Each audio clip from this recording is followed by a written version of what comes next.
বন্ধু, ঈদের তো মাত্র আর কয়েকদিন বাকি আছে। তা তোমাদের এবার বাজেট কি কি কুরবানি দিবে তোমরা? কি আর দিমু, গত বছর একটা গরু দিছিলাম, এবারও তাই দিমু। আচ্ছা, আমারটা বাদ দে, তোরটা কর। কি আর কমু বন্ধু, আমাকে বাজেটের কথা তোরা তো জানোস আমরা রিচ ফ্যামিলি। গত বছর 1-150 গরু কুরবানি দিছি, 200-300 খাসি কুরবানি দিছি। তবে এবার বাজেটের বিষয়টা অন্যরকম, একটু ভিন্ন। বাজেট একটু অন্যরকম, একটু ভিন্ন। আর বন্ধু কইস না, সৌদি আরব থেকে আমার কিছু বন্ধু আসবো, অ্যারাবিয়ান, কাতার, ওমান, জর্ডান এবং দুবাই থেকে আমার কিছু বন্ধু আসবো। তারা তো আর ওই যে গরু ছাগল হাঁস মুরগি এগুলো খায় না। সো এবার তাদের জন্য কি কুরবানি দিতে হইব, তো বাজেটে চিন্তা ভাবনা করে দেখলাম উট, দুম্বা এইগুলা কুরবানি দিব। তো বন্ধু, দুম্বাই কতগুলা দিবা? তুমি তো জানোই বন্ধু, অ্যারাবিয়ানদের খাবার কি বকবিলাস।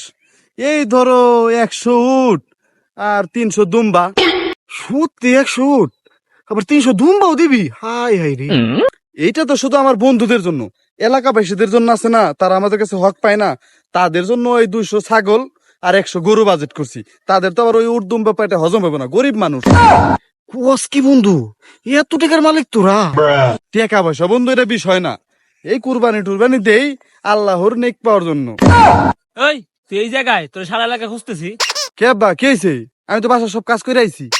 গত বছর কোরবানি দিয়ে ফাঁকি দিছস, এবার কোনো ফাঁকি টাকি চলবো না কিন্তু। প্রত্যেকটা বাড়ি যায় যায় মাংস টোকামু, দুই বাপ বেটায় পলিথিন টলিথিন সব ধুয়ে ছিয়েছি, রেডিও থাকিস।